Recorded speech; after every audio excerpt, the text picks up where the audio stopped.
Hello and welcome to the West Yorkshire Football Show. We're chatting all things Leeds United, and I'm absolutely delighted to say joining me on the show is West Yorkshire Sport Daily presenter and Leeds United commentator Adam Pope. Adam, thank you so much for joining us. Pleasure, Steve. It's good timing with the weather as well. It's nice and hot today, isn't it? Everything's brightening up. I love it. Just ahead of the playoffs. Great. Got to be a good sign. Yeah, well, hopefully, because we need something to pick up ahead of the playoff, don't we? Because I don't know. I don't think Leeds are alone in being a general feeling of where's this performance going to come from. We're speaking to other opposition in the playoffs, not just Norwich, but it's a weird one, Steve, at the moment coming into the weekend. Yeah, absolutely.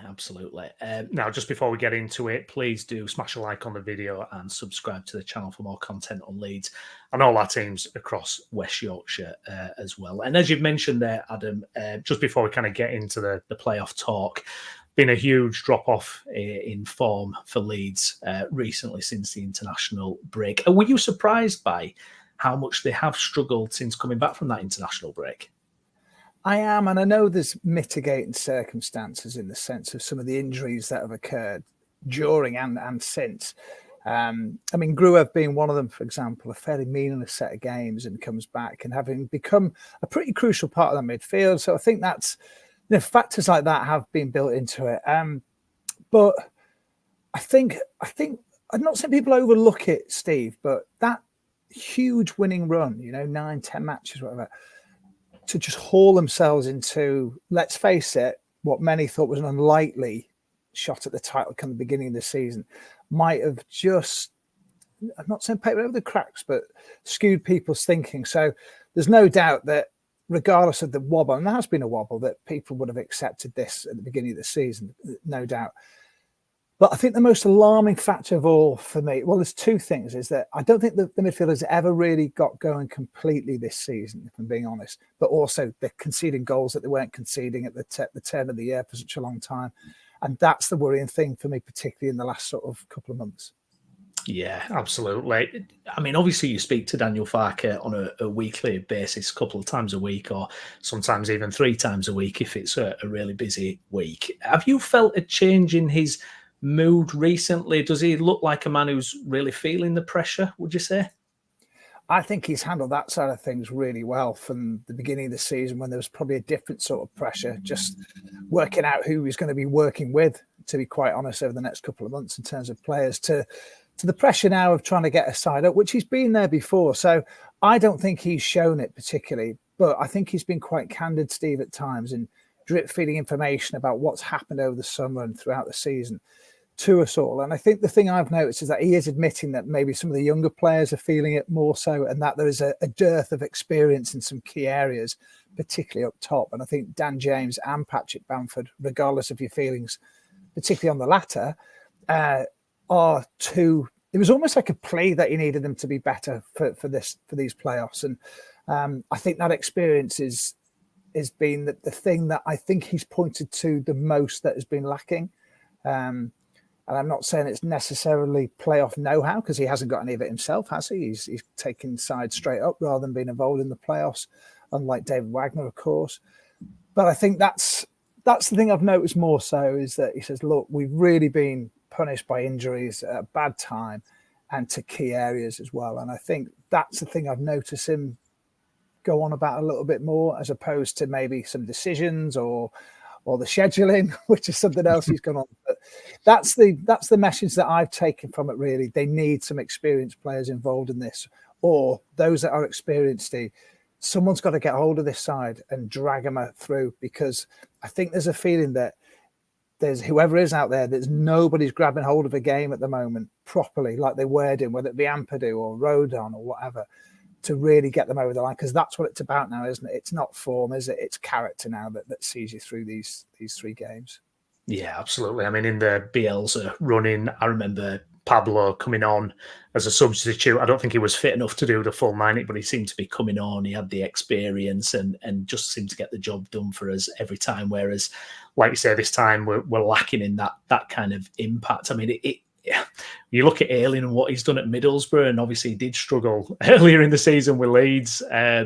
You know, and I know you guys were chatting about it on the podcast on Monday, but I mean, do you think it may have been worth actually keeping him around and just having that extra experienced head when we need it for the running? I'd love to argue that would have been a deciding factor. I really would, Steve, but I can't, because I just feel in that area that Leeds have been so well equipped. You know, Archie, yes, he hasn't got the experience, but he's got 40 plus games and has been brilliant in that area, although he's moved to his more natural birth, if you like. But Connor Roberts, I think, is an excellent player, and honestly, I think now that he seems to be somewhere near full fitness, I think, you know, anything that might have been seen as a whole, having Luke Ayling gone, was more than filled by him, to be quite honest. So I'm not putting it down to. I think I get what you're saying. Getting the sides over the line through, you know, a promotion race, then Ayling's got that clearly. And if you go back to 2020, do you remember Adam Forshaw saying, "We'll romp this"? And then they restarted the season at Cardiff and lost 2-0. They did romp it. They won by 10 points in the end. Yeah. And I think when you've got people that have seen every aspect of the club, every aspect of that division maybe, and have played at a higher level like Adam had done as well, then I think you get an experience that I'm not saying that they panic, but probably does help you over the line. That hasn't happened, but I don't think Ayling's absence has particularly meant that's been a huge factor. I mean, he had 7 assists, I think it is, isn't it, since he's gone to the Borough, and he's done brilliant.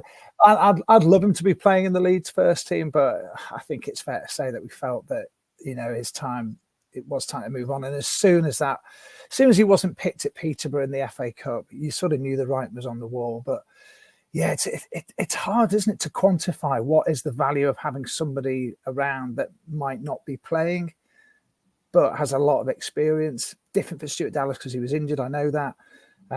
But someone that wants to be playing, it's hard to hold them back, Steve, to be honest. So no, I'm not saying that that's a deciding factor or a main factor in Leeds not getting over the line. Yeah. Are you surprised that more of the squad hasn't been used generally, especially during this kind of difficult run from the international break? I'm kind of looking at Jadon Anthony, maybe even Charlie Cresswell. I know he will be coming in completely cold, and especially Matteo Joseph. Are you surprised we've not seen more of those guys just to freshen it up, if anything? I think Cresswell's an interesting one, given the number 5 shot at the beginning of the season. And then clearly there was a bit of disruption along the way with him feeling that he should have been involved more. And essentially he hasn't been, has he, since he's come back into the squad, sorted his differences out. It's just not been used. The only way I could see him getting was if Rodon was struggling.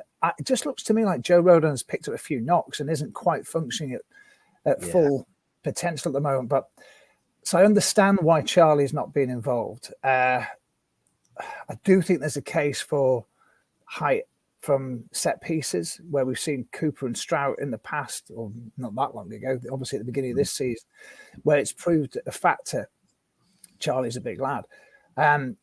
So there's a thought maybe there he could have supplemented him into games, but elsewhere, Joseph, when Bamford was left out the side, which I still found a bit of a shock, I really thought Joseph was going to start, Steve, but it was Pirro. And I really felt like he deserved his start because of what we saw at Chelsea. Every game he's made an impact when he's come on. But I get it. It's a juggling act and you don't want to annoy Pirro too much or leave feeling cold-shouldered sort of thing, you know, if Bamford isn't your main choice. But I think we're probably going to agree that Bamford is the one to start because the stats are that they're better with him in the side. So I am surprised that Joseph hasn't had another start or two. Elsewhere, when I look at that bench, it's like, excuse me, 1 second, Steve. Yeah, no worries, go for it. Are you need to be in? Yeah, I was just going to do an interview. Right, yeah, I'll move. I'll just move, Murph. I just got to move some. No worries. Cheers. Sorry. That's all right. Sorry, no problems. Hi, mate. I'll just move here. You all right? Yeah. Was that the dulcet tones of Catherine Hanna I heard then? No, that was Emily Pilbeam. Oh, all right. Of course. So let me move into here. Right, if I just pull this too, mate. Sorry about that. Yeah, so we got some Chelsea, didn't we? And then, amazing. But then when you look down the rest of the squad, we can all make cases for people to start, whether that be Jay Nanny, who's had an awful lot of substitutes appearances, and obviously was affected by what happened to his mum, dying in the season too. But yeah, the problem there for me though, Steve, is like the front four, and I've been so consistent in this. I just think they're as good as any, and it doesn't matter which four he uses, whether it's Pirro, Bamford, Nonto, Somerville, Anthony, James, if he's fit, Ruter obviously in there too. I still think any combination that is probably better than, if not all, definitely most of the division. So you can make any argument for them to start. So I think that's why it's been hard for Anthony, who is, let's be honest, tends to start on the left side where Somerville starts. You're not really going to get past him. So I can see why that's happened there. Where Nonto's concerned, I just feel that once he got into his groove, I sort of felt it was because Dan James was fit as well. And there was it was a full competition for that place on the right side. And now at the moment, with Dan having been injured, hopefully he's back maybe this weekend. I just felt Nonto start to get involved in a few things and not maybe felt as threatened's not the right term, but it's not being competed for in the same way on that right side. So that's an issue. And for me, and then up front, we've had the age-old battlers who should start up front.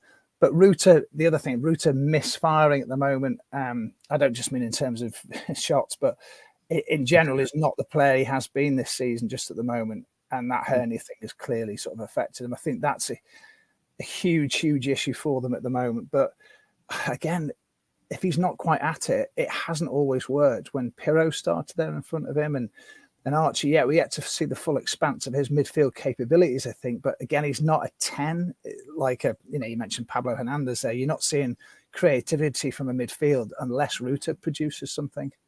So that's all I can say. All the good things that I felt were going to get Leeds over the line, Steve, are sort of failing at the moment a little bit.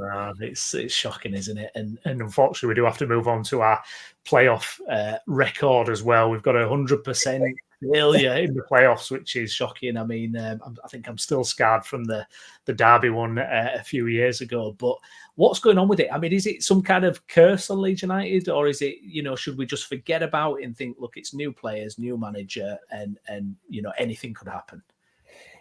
You should look at it like that, but it's so hard because the weight of history and the weight of the Leeds shirt, which are two things that are often brought up, not always together, but mentioned consistently by managers, I would say.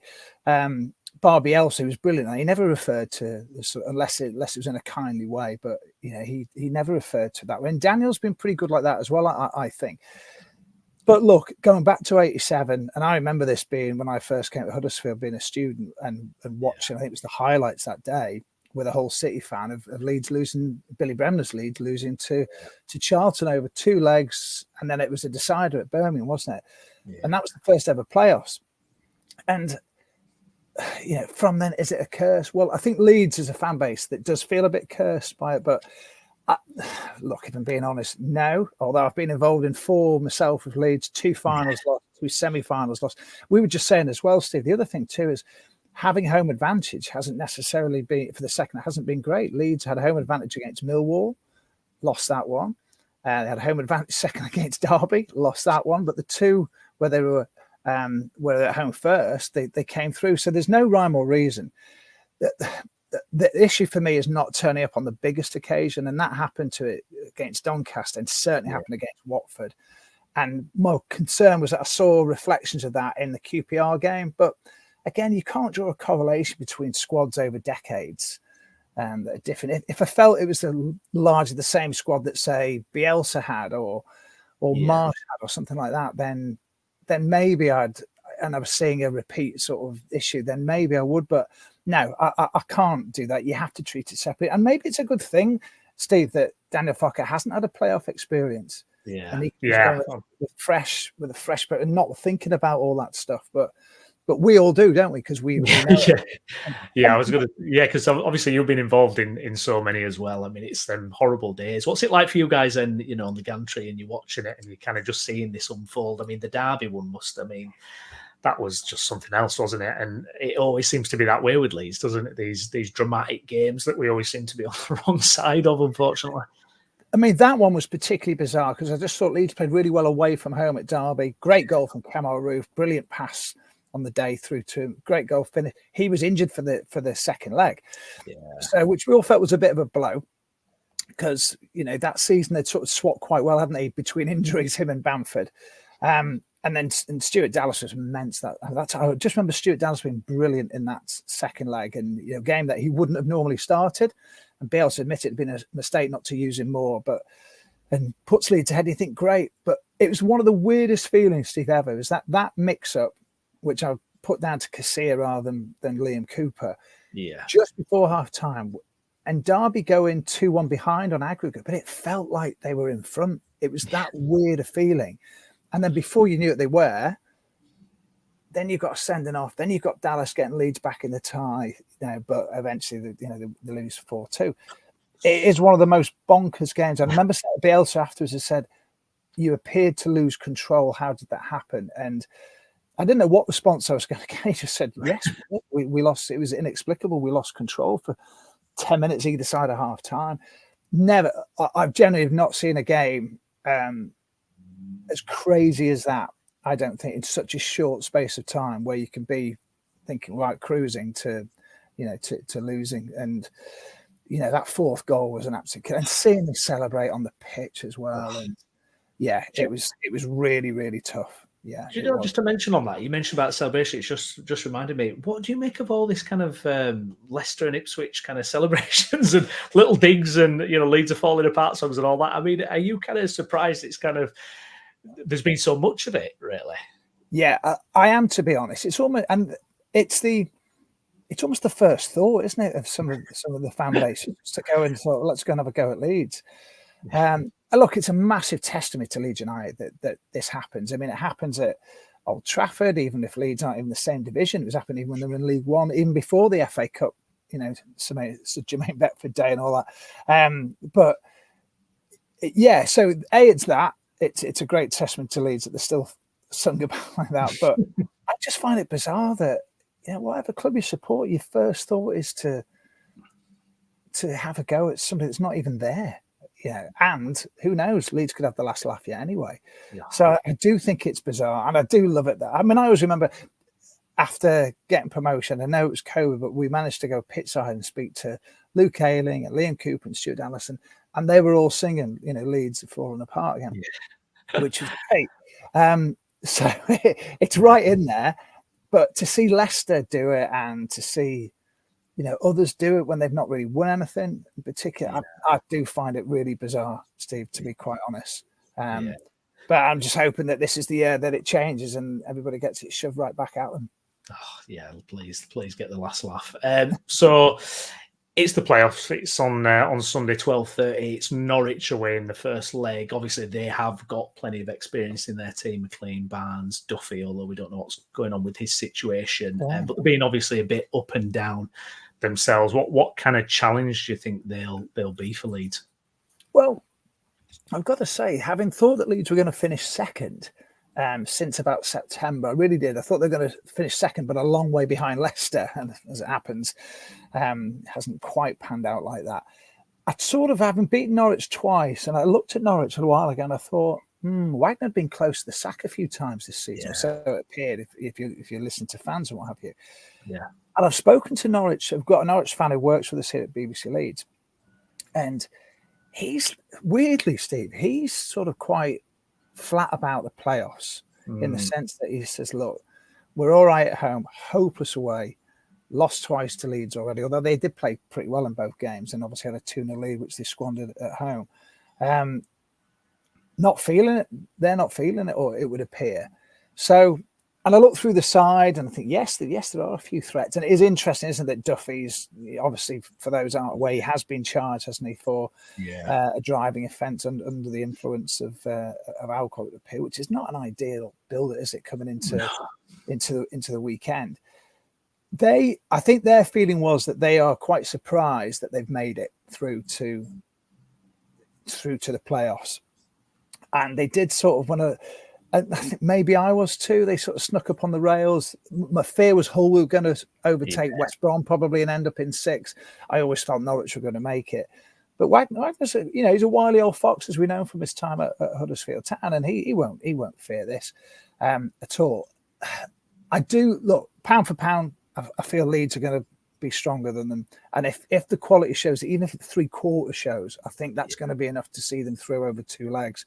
Just got to stay in the tie down at Norwich for me, and just wobble through if that's the scenario.